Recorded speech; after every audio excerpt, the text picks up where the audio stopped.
Oh, magandang gabi mga takoy. Oras ng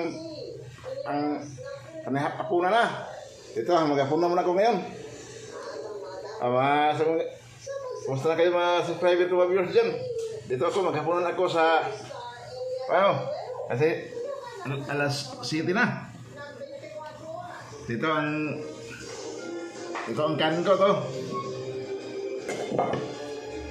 Magkasando ko na akong kanin. Okay dyan, naghapunan na ba kayo dyan?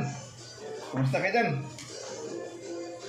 Dito ako, maghapunan ako ngayon kasi gutom na. Ganda ko ng kanin.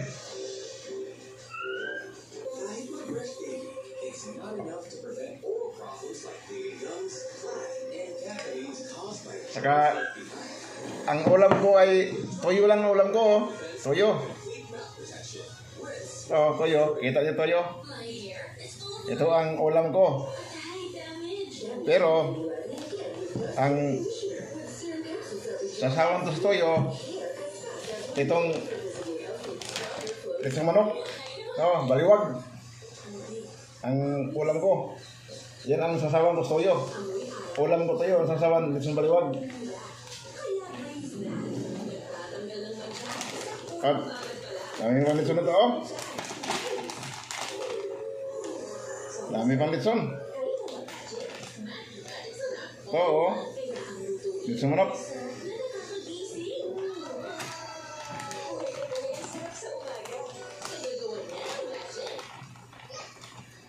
Ito pa, may hita pa hita. So, litson baliwag to. Ito siya.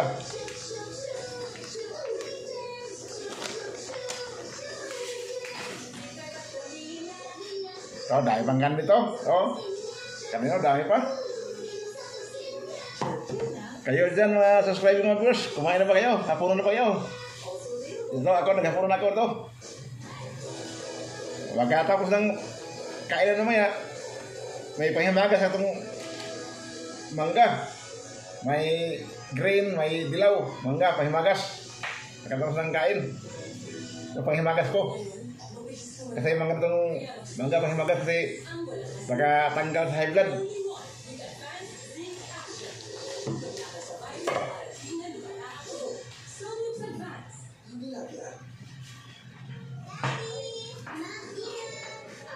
Kain na tayo.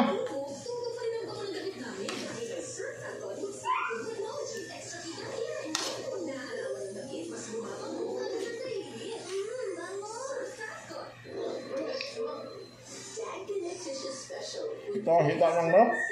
Litson.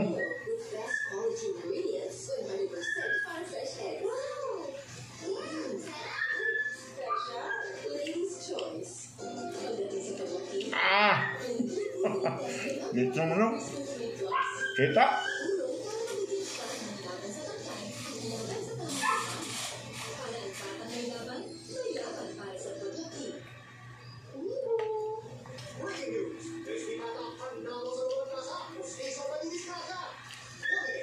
Ito lahat ng mga kasamahan ko sa gwardiya ako, sa mga safeguard, security agency. Kumusta na kayo dyan? Shout out yung lahat dyan. Shout out ko si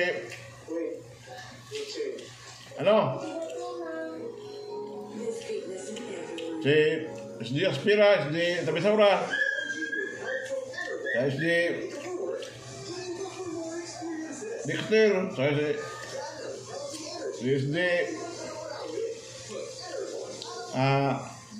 Ronald Carbonco, si SD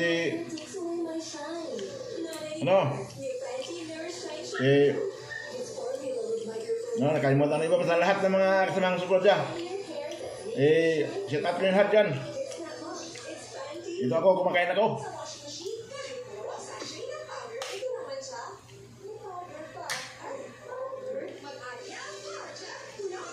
At shout out ko sa Caloocan City, si Lore Estupiat, saka si Marco Estupiat, saka si Inong Ligo. Kumusta na kayo dyan sa Caloocan?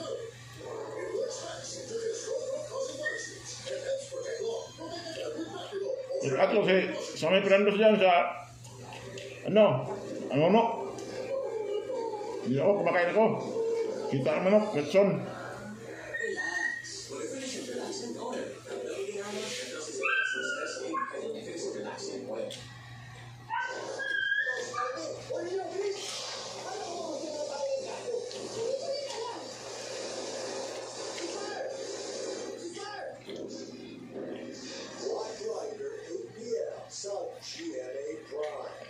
Pagkataat ko sa kanang kaya pangalit si Bibi Fernandos, sa ko si Ililigo, Del Poligo, sa Carlos Salinas, si Manting Ligo.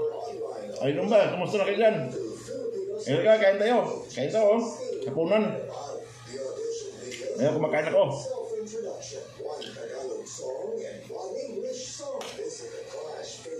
At ko rin si Miling Fernandos, sa kasi Victor Menjo, sa kay Tam Fernandos, sa lugar kanang kaya pangalit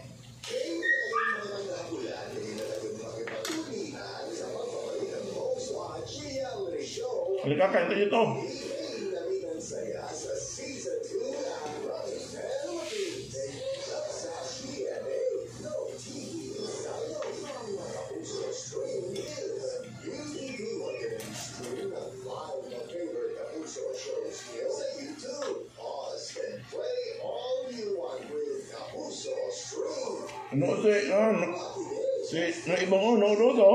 Nood. Kain tayo.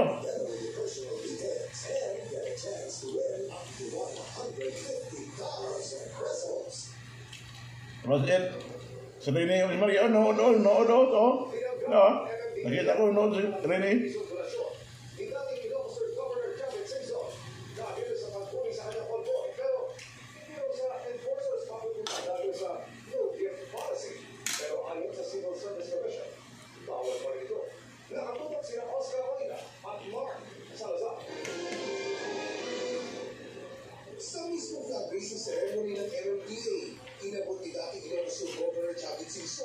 Ang tinawag ng pahuya para sa mga rumuli. Sa kanilang convoy ng minsan silang dumaan sa busway kahit hindi pwede. Imbis na pangako ng 100,000 pesos. Dami na ito, no? Dami. Ang bigay. Gusto kong nakikita na bago sa pagkano at pagkutawag niyo yung patawad at asahan niyo hindi na ako mahuhuli ngayon. Tinanggap ito ng MMD pero paglilinaw ni Chairman Artes, di ito mapupunta sa mga nanghuling tauhan dahil may batas daw na nababawal sa kanilang mga tauhan at empleyado na tumanggap ng mga pera o regalo maliban na lang sa mga tinatawag na modest gift. Yun po ay binisigihan. Donation po yan sa agency. Wala pong string sa cash yan. Hindi po na ibig sabihin ang magbibigay tayo ng special food po. At ipapakita rin po ito na i-enforce po natin yung batas trapiko regardless kung sino po yung ating nahuhuli. Ipapakayaran niyo po. Ang sitaat ko sa Mindanao, sa Agusan del Sur. Kita Ilego, sa kanang amay Ilego. Kataat mo si Dulong Lando. Si kanang amay, si Dami. Kataat ko sa mga pamangkin doon, si Loloy, saka si Eugene. Kasama mga anak niya, sa mga asawa. Tumunod dyan, dito ako, kumakain ako. Halika, kain tayo. Kain tayo, Loy. Din, kain tayo. Para isa lang, isa man para isa lang Red Horse. Saan ito para sa Red Horse? Kasi po, sila po ay bayad na yung mga enforcers at bayad na po sila ng tao. Bayad na po kami ng aming sweldo ng taong bayan. And we do not have to reward us for doing our work. Ang LTO naman, sisilipin pa ng malaliman ang traffic violation ng mga nakikitang malalaking tao tulad ni Simpson. Yung mga ticket yung driver po doon, so kung hindi nga pagpasyonin mo na huli, then fine na lang po yan, dire-diretso na po yan. No? Kung pagpasyonin po nila, magkakagiling po yan. Kabilang sa sisilipin ang mismong sasakyan. I don't know if it's locally assembled or imported, no? Kung paano yan pumasok sa Pilipinas, yun lang, ipausapin ng po yan. Tulaan din sasakyan ni Senator Jesus Cordero na may plate number 7 na inihingi nito ng paumanhin kahit hindi siya sakay noon. Nahuli rin sa busway at isa pang sasakyan may plate number 8 pero hindi pa natutukoy kung kanino kaya tinututukan ng LTO. Kung yung 8 po, nire-recall po namin under the new... Ito ko dyan sa Canada si Mary Grace Rigo. Kasama ng anak niya. Shout out ko rin si Jinjin Silverio, saka si Edwin Silverio, saka si Jason Silverio sa Macau. Kumusta na ka dyan? Halika, kaya tayo. SUV na nag-name drop ng general nang hulihin siya sa busway at kalaunay nagpakilala rin official siya ng militar. Yun po ang ating background check sa yung tao yun, anong sasakyan, para may-issue po ng showcause yan. Para sa GMA Integrated News, ako si Mark Salazar. Oscar Boy na nakatuto, 24 oras. Tinanong namin ang LTO, Yo, pizza naman ako. Ha? Pizza naman ako. hindi pa muna, kundi durasyon. Ang halagang binigay ni Sexton na minisubuhan daw at napupunta sa General Juan ng LTO. Ilang Pinoy ang naipit sa mga pag-atake ng Iran sa Israel, kabilang ang 4 nating kababayan sakay ng tinutuli ng barko. Ang kanilang lakas, alamin, sa pagtutok ni Kim ang Nagdiyaran naman ng Iran sa Israel? Ha? Nagdiyaran naman ng Iran sa Israel? Kakalain mong binalakaw ang mga ilaw na yan na nagpagiguanag sa kalangitan ng Israel. Nag-gera na kayo, walang ibang libangan daw. Kasama sa mahigit 3 taong missile at drone na pinakawalan ng Iran. Sinagot naman niya ng panghaharang at pag-atake ng fighter jets ng Israel. Ayon sa Israeli military, nasupunan nila ang 99% ng mga ito. Gama rin sa dagat ang presensya ng Iran laban sa Israel. Pinugkog ng Iran ang Portuguese container ship na MSC Aris na may 25 tripulante. 4 sa kanila, mga Pilipino. Ayon kay Ibrahim Shout out ko sa Balcong, Malabog, Depolisor. sagot nila sa atin ay Si Lolita Berdos, saka si Rete Berdos. sa kanilang consulate sa Syria. Shout out ko rin si Leo Berdos, saka si Officer, Lorraine Berdos, saka si Nicholas Berdos. Kumusta na kayo dyan? Halika, hapon lang tayo. Isang manok, ulam mo, isang manok. Ako.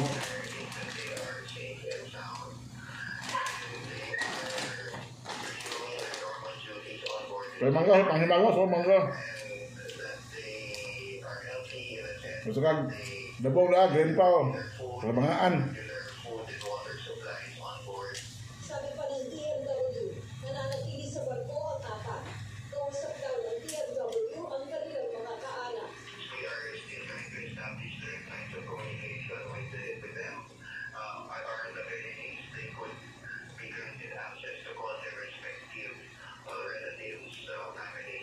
Patuloy rin silang nakikipag-ugnayan sa Department of Foreign Affairs, pati sa manning agency ng 4 at ang may-ari ng barko. Ayon sa kaanak ng 2 sa kanila na tumangging magpapakalan, nakatawag sa kanila ang kanilang kaanak noong April 13. Sabi raw noon ng isa sa mga Pinoy, pinasok ng Iranian Navy ang kanilang barko at hindi na alam kung anong mangyayari sa kanila. Wala na Mga ba, kapag ganun. kanilang komunikasyon. Nakipag-ugnayan daw sa kanila agad ang mga kinagawa ng pamahalaan.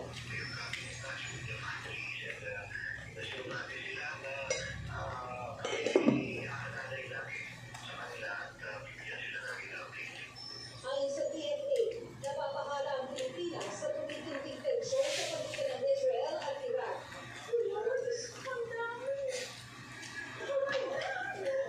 Ang mga patuloy na pagkulan ng Rizal sa Beersheba nagdulot ng takot sa ilang Pinoy sa Israel. Pagtitiyak ng DMW, Hindi na naman kinilaw ang ulam ko. Isang manok na naman. patuloy Kasi nasawan ko kinilaw, saka baboy. pamahalaan sa sitwasyon sa Israel at Iran. Tiniyak nilang handa silang iuwi sa Pilipinas ang mga Pilipino sa mga naturang bansa at mga oras. Sa ngayon, wala pa raw bagong nagpapalista na magpaparepatriate pa Pilipinas. Umiiral pa rin ang alert level 2 sa Israel. Ibig sabihin, bawal ang deployment ng new hires.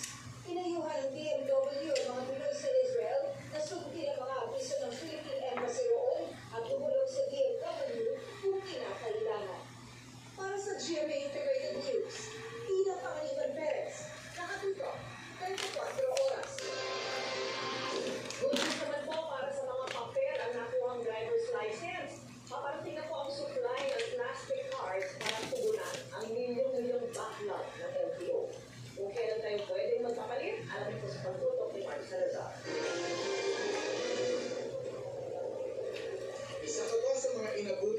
lisensyang naka-bond paper. Simula nun, ang naging kansya Loy, anong ulam niyo dyan, Loy? lisensya. Ano Halika, balik na ito. So paano ito magkakasya sa Ikaw warrant? din, anong ulam niyo din? Ang iba nga pinalaminate ang lisensyang papel para nga naman hindi mabasa at masira. Mayroon din iba nagpagawa ng minimized version sa pinalaminate para sa wallet. Pero okay na, tama na yung kantsawan dahil ang good news ng LTO, ito na ang mga plastic cards para sa driver's license. So 1 million, i-deliver po ngayon ng mga 600,000 cards. So, nandiyan na yan. And then next week, palibago nyo pa. Kompleto po yung 3.2 million cards. Ito yung first phase po natin, no? Para lahat po ng video, supplyan po natin ng cards. Makahapon na po tayo sa Alibaba. Simula na ipahinto ng korte ang supply ng plastic cards noong October 2023, tumamba ng 4.1 million ang backlog ng LTO sa pag-issue ng plastic na lisensya. Kaya nakintuwa ng LTO na nilift na ng Court of Appeals ang injunction laban sa kanilang plastic suppliers. Bakit po sa amin, releases 3.2 million cards. Kaya may bakit po sa Dami na siya dito. play natin sa aming obligasyon sa ating mga motorista na magkaroon sila ng finally yung plastic card na ating nasa. Bukas, pipirma naman ng LTO ng isa pang kontrata para sa 6 na milyon pang plastic cards. Daily 105,500 po yan. On the month, it's around 580 to 600,000 cards a month. Kaya itong darating na 6.5 million cards plus the remainder of 3.2. Sapat yan para ma-cover our backlog of last year and over our 2024 requirements. A konting sobra pa past 2025. Paalala lang, magdumagsa sa tanggapan ng LTO dahil hindi sabay-sabay darating ang mga plastic cards. May schedule para sa mga magpapapalit ng papel na lisensya para maging plastic na. Sa mga nakakuha ng papel na lisensya mula April hanggang August 2023, meron kayo hanggang katapusan ng Abril. Sa mga tumanggap ng lisensyang papel mula September to December 2023, buong Mayo naman kayo pwedeng magpalit ng plastic. Sa mga kumuha ng papel na lisensya ng January to March ngayong taon, hanggang June 30 naman kayo pwedeng magpa-plastic. 1 million ang backlog ng lisensyang plastic sa Metro Manila na target matapos sa taong ito. Inasahan niyo ba plastic na makukuha nito eh? Hindi na eh. Pero okay kung ito plastic na makukuha. Para sa GMA Integrated News, Mark Salazar, nakatutok 24 oras. Abiso naman sa mga hindi pa nakakapag-file ng income tax return o ITR. Pwede pa kumabot online pero hanggang mamilang ating ganyan naman. Nakatutok si Marisol Abdulaman. Kung dati, tinawala ng katapusan ang pila sa mga tanggapan ng BIR noong araw ng filing. Kanina, Bang. sa Region 8 South NCR, nagpunta si Edwin Generola. Bang. Nag-file ng buwis para sa kumpanya pinagtatrabahuan. Bago sila nag-file, nagpunta na lang siya kanina para magpatatak sa kanilang financial statement. Natinding hamong araw sa kanya ang mabilis ng proseso. Nanay na namin natin kasi kami dito sa nagpa-filing. Sobrang bilis po kasi lalo na kami Kami pa. Dalawang braso to. Solution. Ayon sa BIR, inaasahan na raw talaga Ang isang tinatan. araw. Pero hindi raw ibig sabihin na pupunti lang din ang nag-file. 95% daw kasi ay nakapag-file na online. To make sure that lahat po ng ating online facilities ay gumagana at mas binigyan pa natin ng mas kinalakas pa natin yung this time para naman na siguradong walang magiging kaberya. Mahigit 3 trilyon piso ang target na makulitan buwis ng BIR ngayong taon. Mas mataas ito kung kukumpara ng 2023 na 2.6 trilyon. Lahat po ng pamamaraan ay gagawin po natin. That's why we're very aggressive on improving taxpayers' compliance, on taxpayer service. Positive ang ating attitude that we will be able to achieve the collection target. Bukod sa pag-improve sa kanilang sistema, paiitingin nila ng kagawaran ang kanilang law enforcement operation laban sa mga pasaway. Hindi na raw dito ang mga Busog na. ng mga resibo. Malaking bagay din daw Ang ang mangga ko mahimangos, oh. may nakapagbabayad sa issue ng korupsyon sa ahensya. The lesser Ito, yung mahimangos. face-to-face interaction with the taxpayers. So, mas talagang mapapawasan po yan. Walang extension ang filing pero sa mga hahabol, pwede raw hanggang alas 12 ng ating gabi ang filing online. Para sa GMA Integrated News, Marisol at Duraman. Nakatuto, 24 oras. At tutukan, ang pagsasaayos sa natuklasang malaking utang sa kalsada sa bahagi ng Sales Road sa Pasay City. At libreng atensyong medikal, handog ng Jimmy Kapuso Foundation sa Bayan. Yan ang iba pang mga pahiga sa pagbabalit ng betting. Tamis. Tamis. Very sweet.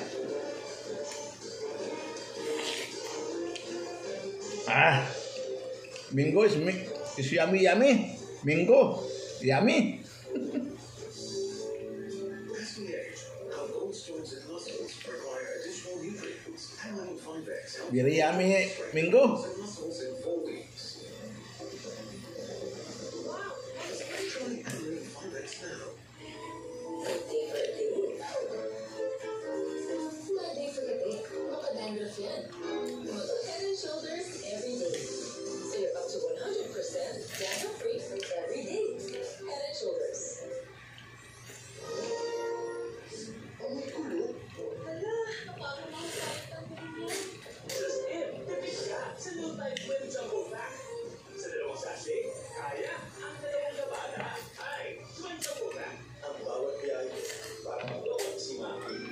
Katulong mo ang Centrum Advance complete from A to Z. Tulong para alaga ang puso, resistensya, mata, at buong katawan. Centrum Advance, alagang di magkukulang. Sa Gardenia, kampante ako. Masigla, malakas ang pagbubuhay. Masigla pa sa to. Ang Gardenia, mas vitamins, mas mabilis, mas masustansya. Solve. Ayos. Tired of underarm dark marks? There's a serum for that. Ayos ang kasapunan. New Dove Deodorant Serum with 3% niacinamide and 10 times collagen. Oh, thank you sa lahat, ha. O yung mga hindi pa nag-subscribe, pwede na kayong subscribe. At saka, i-share nyo sa Facebook, sa friends nyo sa Facebook, i-share nyo. At saka mag-like. Pwede kayo mag-comment.